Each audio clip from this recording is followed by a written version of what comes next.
आपके सामने आज ये जा रही है और ये प्रदेश के लगभग लगभग 5 लाख बेरोजगार युवाओं को रोजगार देने की बात करेंगे। तो आखिर क्या है इसका पूरा मसला और कैसे होंगे इसके आधार, इन्हीं को हम यहाँ पे चर्चा करने वाले हैं। क्योंकि 5 लाख रोजगार कोई कम रोजगार ना होता है। अगर इतनी रोजगार दे रही है सरकार तो किस दिशा में दे रही है और कैसे दे रही है, इन्हीं सारे पहलुओं की हम यहाँ पे व्याख्या पूर्वक चर्चा देखेंगे। सबसे पहला बिंदु तो ये ध्यान रखिएगा, जनरली आपने सुना होगा कि राज्य के विकास करने के क्रम में राज्य सरकार के द्वारा क्या होता है, इन्वेस्टर समिट किया जाता है। और इन्वेस्टर समिट का मतलब ये होता है कि बड़े बड़े व्यापारी, बड़े बड़े उद्योग कर्मी खास करके हमारे प्रदेश में आते हैं, पूरे हमारे प्रदेश का माहौल देखते हैं और उसके बाद अपनी संस्थानों को यहाँ पे स्थापित करते हैं, अपनी फैक्ट्रियों वगैरह को यहाँ पे लगाते हैं। तो इसी क्रम में उत्तर प्रदेश सरकार के, वर्तमान सरकार की जब बात की तो बजट में इन्होंने अनाउंस किया था कि पिछले साल हमने बड़े भव्य तरीके से इन्वेस्टर समिट को आयोजित किया और फिर से हम क्या करें, इसको आयोजित करने जा रहे हैं। तो वही है कि हमारे यहाँ पे ग्राउंड सेरेमनी की जब बात करें इन्वेस्टर समिट का, तो ये क्या होगा, ये आपके अब की बार तीसरा होगा। ये तीसरी बार ऐसा होगा जो कि उत्तर प्रदेश में क्या होगा, इन्वेस्टर समिट को आयोजित किया जाएगा। और इसमें सरकार ने लक्ष्य रखा है कि 5 लाख लोगों को रोजगार प्रत्यक्ष रूप से, अप्रत्यक्ष रूप से दिया जाएगा।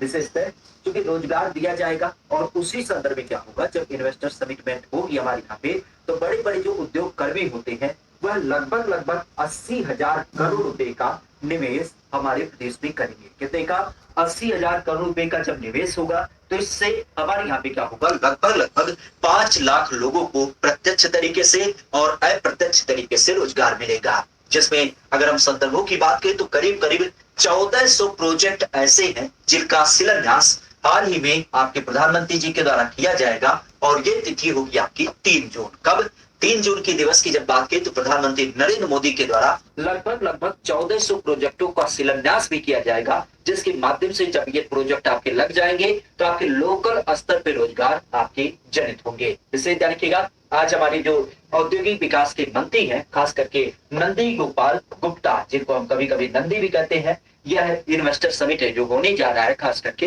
इसका जायजा लेने के लिए यहाँ पे पहुंचे और पूरे लोकेशन का यहाँ पे पूरा एक सार देखा और सारी चीजों को देखने के बाद इन्होंने इस बिंदु को यहाँ पे रेखांकित किया कि हमारे यहाँ पे जो सबसे ज्यादा प्रोजेक्ट लगने वाले हैं वो आपके पश्चिमी उत्तर प्रदेश अर्थात पश्चिमांचल में, इसके बाद आपके पूर्वांचल और पूर्वांचल के अलावा मध्यांचल में लगेंगे और चौथे नंबर की जब बात करें तो आपके बुंदेलखंड में। अर्थात यूं कह सकते हैं कि एक बड़ा रोल हमारे प्रदेश में होने जा रहा है। जो अलग अलग बड़ी बड़ी कंपनियां होती हैं वह हमारे यहाँ पे अपने संस्थान लगाएंगी, तो इसके माध्यम से डायरेक्ट और इनडायरेक्ट स्तर पे आपके 5 लाख लोगों को रोजगार मिलेगा और साथ ही साथ प्रदेश में करीब करीब 80,000 करोड़ रुपए का निवेश करवाने का सरकार का लक्ष्य भी है। 3 जून को प्रधानमंत्री नरेंद्र मोदी के द्वारा 1400 प्रोजेक्टों को आपका लॉन्च किया जाएगा।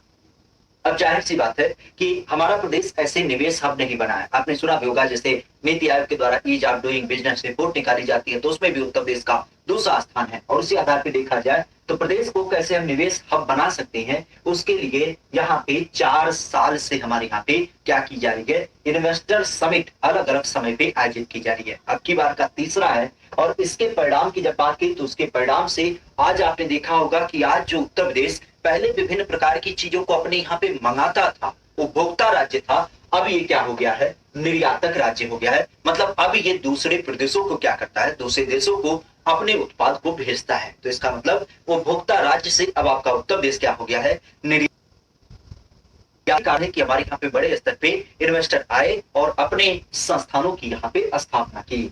इसमें अगर देखा जाए तो विभिन्न प्रकार की कैटेगरी इन्होंने नोटिफाई किया कि किन किन सेक्टरों में हमने, जैसे अगर जो बात की जाए इन्वेस्टर की, तो वहां पे लोगों ने अपना इन्वेस्ट किया। तो करीब करीब 25% अगर जो हम इन्वेस्ट की बात करें, टोटल जो आपका इन्वेस्ट होता है उसमें आप कह सकते हो कि ये डेटा सेंटर के लिए आपके स्थापित हुए, जिसमें लगभग लगभग 20,000 करोड़ रुपए का इन्वेस्ट किया गया। इसके अलावा आईटी और इलेक्ट्रॉनिक सेक्टर की जब बात करें तो ऐसी उम्मीद है कि आने वाले समय में हम क्या करेंगे, इसमें और भी भारी मात्रा का निवेश करवाने में सफल होंगे। जबकि एमएसएमई सेक्टर की जब बात करें, छोटे और लघु उद्योग के, तो इसमें करीब करीब आपके 78% का आपका निवेश हुआ। कृषि की जब बात करें तो इसमें आपके 14% का क्रम देख मिलता है। अगर यहीं पर हम इंफ्रास्ट्रक्चर की बात करें तो इसमें आपकी करीब करीब 8.2% और मैन्युफैक्चरिंग की जब बात करें तो यहाँ पे आपके 8%, साथ ही साथ हैंडलूम और की जब बात करें तो उसमें भी आपके 7%, अच्छे ऊर्जा की जब बात करें तो उसमें आपके 6% और आईटी और इलेक्ट्रॉनिक्स की जब बात करें तो उसमें आपकी 10% थी।